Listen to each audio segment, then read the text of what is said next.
Hello and welcome to the Indie Author YouTube channel. I am Matty Dalrymple, the Indie Author. I'm here with Nat Connors. Hey Nat, how are you doing? Great. It's great to be here, Matty. Thank you very much. It is my pleasure. So Nat is the founder of Kindletrends, and I'm using Nat as a guinea pig because I have been interested in doing something that, based on my love of the nautical metaphor, I'm going to call taking a little cruise through tools. And so this is not going to be a deep dive, but I got an email from Nat about a tool he has called Kindle Power Search. That's part of the Kindletrends suite of offerings. And so I invited Nat on just to walk us through, talk about why he developed this, what people can do with it. And Nat, I thought to begin with, maybe just take a minute to introduce yourself and introduce Kindletrends. Sure. Thanks very much, Matty. Okay, so I am a romantic comedy writer and a medical scientist.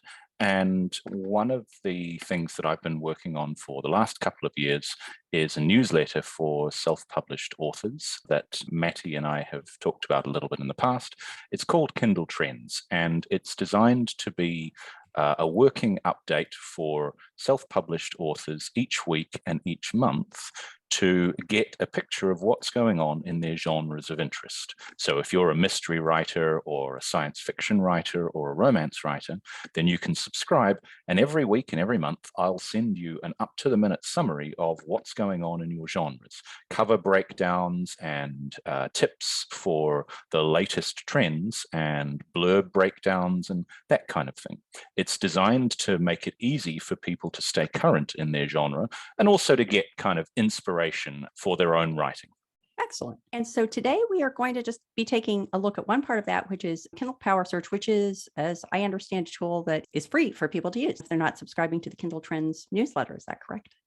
Yeah, absolutely. So I've built a number of different tools, which are mostly things that I wanted to use for my own research. And one of the things, if you publish on Amazon, one of the things that you do a heck of a lot of is going to search Amazon for books to find out things to do with your genre and the words that are important, the terms in your genre, and all that kind of thing.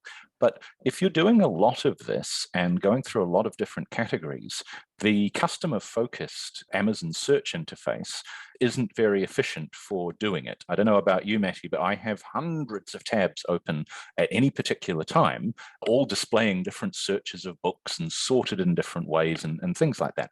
And so I got frustrated with this, and I wanted a search tool that worked on the Amazon search listings, on the lists of Amazon books on the Amazon site, but was a bit more optimized for someone who was searching for one thing and then refining the search a bit.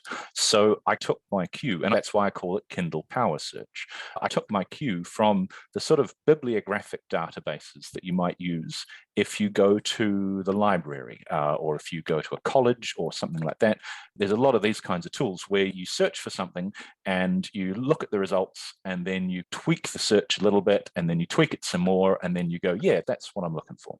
Yep. So do you want to just walk us through how a user of this would use it? Yeah, absolutely. So on the left-hand side, what we're looking at is a list of a lot of the fiction categories in the Kindle store. You can see at the top, there's the label Kindle Store, and then underneath that, there's a whole bunch of the popular top-level categories: literature and fiction, romance, teen and YA, mystery, thriller, and suspense, and so forth. So you can click any of those, and they will unfold to show the subcategories. One of the things that takes a while to get used to with the Amazon site is that you can search in those top level categories, or you can drill down and search into much lower level categories. The Amazon hierarchy goes all the way down to level 4 or maybe even 5 categories. I've got a downloadable list of all of those categories on the Kindletrends site, which we can maybe put in the show notes or something. So what this allows us to do is, if we're looking for something, say, in the high level category, mystery, thriller, and suspense, we can search right now. If you maybe, Matty, type something on the right-hand side into the keywords, topic, or blurb section. Give that a go. Yeah, great. Now click the green Go button. And what we'll see is that is the link that Amazon has generated for us. You'll also see how many results there are for that search. That how many results thing I think is quite important because it allows you to quickly, as we'll see, to quickly iterate through things and refine so you've got the right number of results for you. So if you click that link, another tab will open and it'll take you to that search. Okay. Now, this thing of opening another tab is quite deliberate because what I wanted to do was to have Kindle Power Search kind of be the base that you go away to and then come back and go away to and then come back. One of the things that I always found quite confusing was when I was searching the Amazon site was I'd go down this sort of rabbit hole and after 20 minutes I'd forget what I had started with. Yeah. The use case here for Kindle Power Search is that you're always coming back there and you're able to look at your previous searches. So if we go back, maybe let's drill into one of the categories underneath mystery, thriller, and suspense. You choose, Matty. I have ulterior motives here. So I'm drilling into suspense. Okay, cool. All right.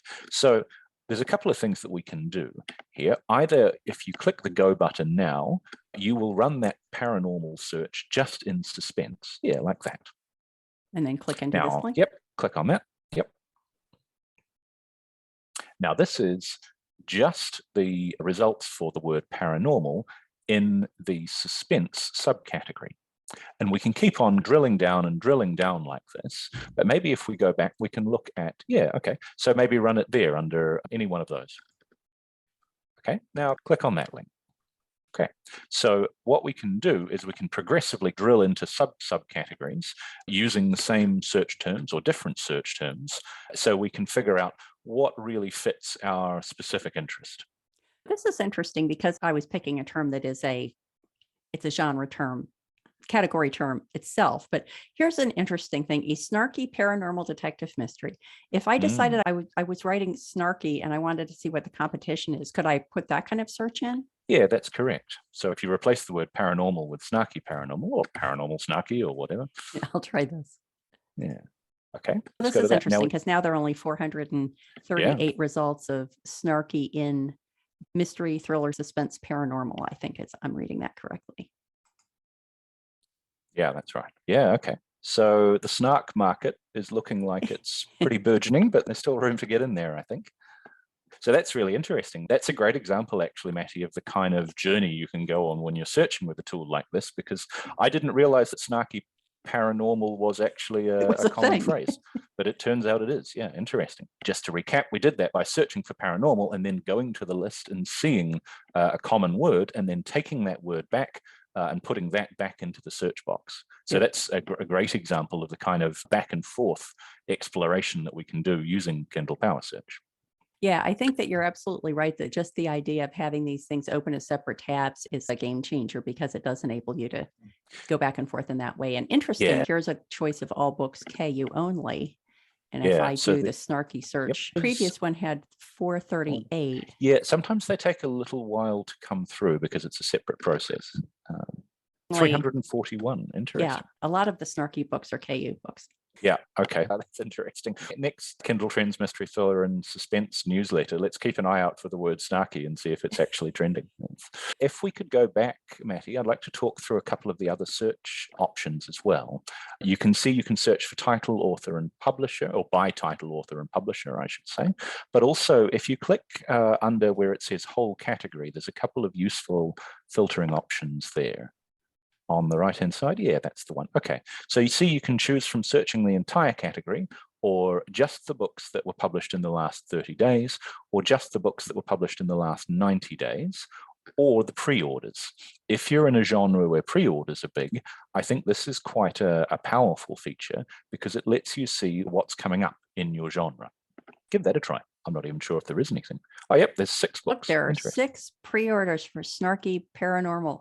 Yeah, interesting.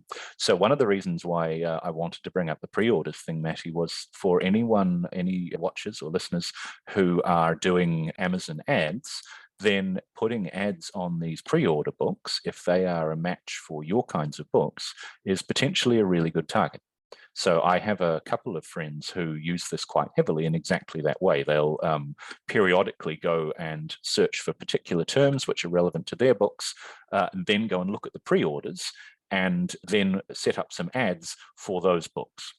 Yeah, it's kind of keeping an eye on the state of the publishing industry of that very particular area. Yeah, very much. And one of the things with books that are on pre-order is that they are pretty soon going to get a chunk of cash spent on them as far as advertising is concerned, because they're about to launch. Yep. I'm curious now You if can we do also- all books, if we do Yeah, actually, that's a good point. Interesting. So all Yeah. 6 of those were in KU. That's Yeah. interesting. So what was it, 438 to 341? That's about 75% KU Yeah. or so forth. The other filter that you might find to be useful is clear the pre-orders one and go back to maybe all results or last 90 days. And to the right of that, you'll see 0 stars and up. If you click that, you can search for, say, 4 stars and up. So if you want to, this is a really good general search if you want to know what should I look at in a particular genre. Things that are published in the last 3 months, that they're pretty current, and 4 stars and up, that means that a reasonable number of readers have seen them and they've given them okay reviews. So yeah, click go on that. Let's see what we see. Okay. So if I wanted to know what was moving using the term snarky, those are the books that I'd look at. This is interesting because I know you and I are both cover nerds, and at least these first couple of covers, they're very consistent.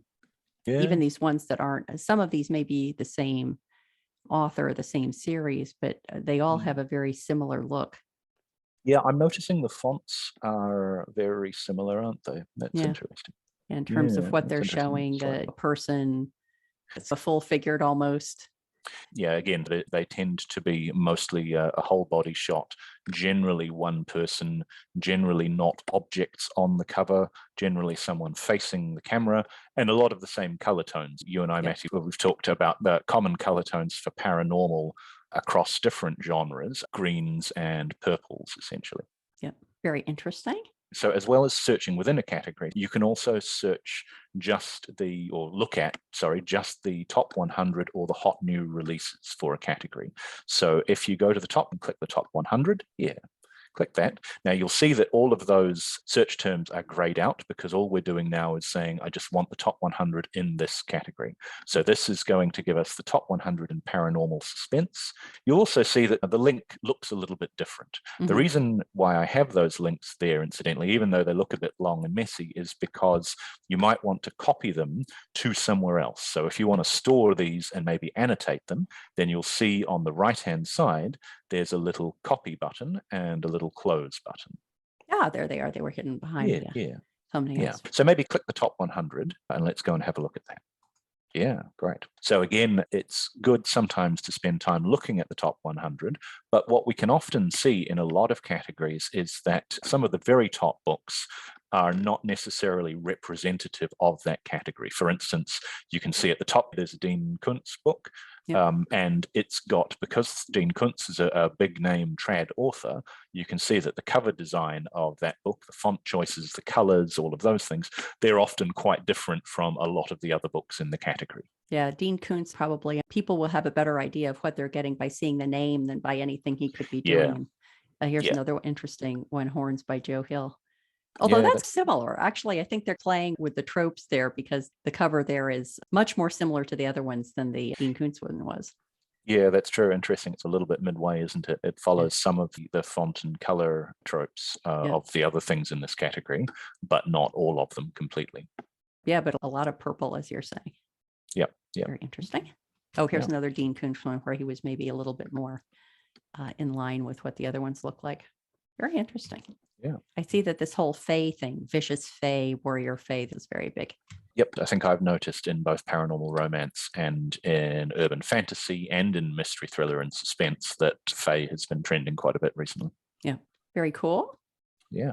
Hot new releases? Hot new releases. So this is a list of 100 books, which actually doesn't get a lot of play on the Amazon website anymore. I don't think it gets shown to people very much, but it's nonetheless a good thing to look at. Yeah, click go, because what we'll see is that it's books that are moving quickly up the ranks and less than 30 days old.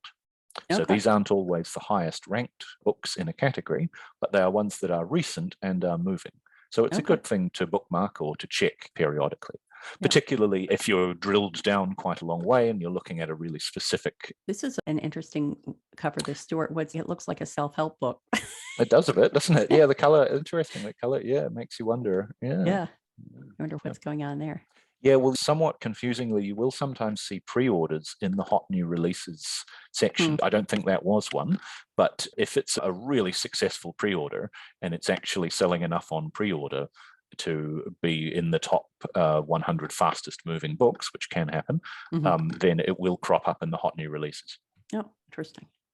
So a lot of this was worked out by trial and error, and it's always changing. But when you start looking at the categories on a regular basis, then you start seeing all kinds of interesting things. And one of the things that I wanted to do with Kindle Power Search is to make it easier for people to do that, to be able to come here and type in a couple of things and then refine their search and find what they're looking for fairly quickly. Yeah. Are there any other overarching functions in Kindle Power Search that we haven't hit yet? I think that's everything. That's probably the most important stuff. The only other thing that I might mention is if you go back on the left-hand side, you'll see that the kind of breadcrumbs at the top, you can actually click any one of them to go back up the tree. So if you click mystery, thriller, and suspense, that will take you to the mystery, thriller, and suspense section, and you can drill down from there again. So what we notice is that the Amazon category tree isn't all the same length, just like a real tree. Some branches only go to roots, maybe. Some roots only go down a little way, whereas some of them go down a long way, 4 or 5 categories or so forth. One of the reasons why I made it the way it is to make it a little bit easier for you to browse back and forth so you can see what categories there are in something. Sometimes, particularly for new authors, or even for not so new authors, it can be really confusing to keep up with all of the different categories. And like I was saying earlier, I publish a list of them every other month on the Kindletrends website. And I also have some updates about what's new, so what categories are added and what are deleted and that kind of thing. And then I try and feed those changes back here into Kindle Search. So when a new category pops up, you'll see it in Kindle Search pretty soon. Very cool. Nat, thank you so much. Thank you for being the guinea pig for this new experimental venture for the Indie Author YouTube site. And I should say the Indie Author YouTube channel. I would ask anyone who watches this and is intrigued if there are other topics that you would like to hit, if there was anything within the Power Search that you'd like to hear more about, or if you start looking into Kindletrends and would like to hear more about another one of the tools, put a note in the comments and I'll see if I can talk Nat back. But Nat, let everybody know where they can go to find out more about you and Kindletrends. All right, thank you very much. So the best thing to do is go to kindletrends.com. That's kindletrends.com.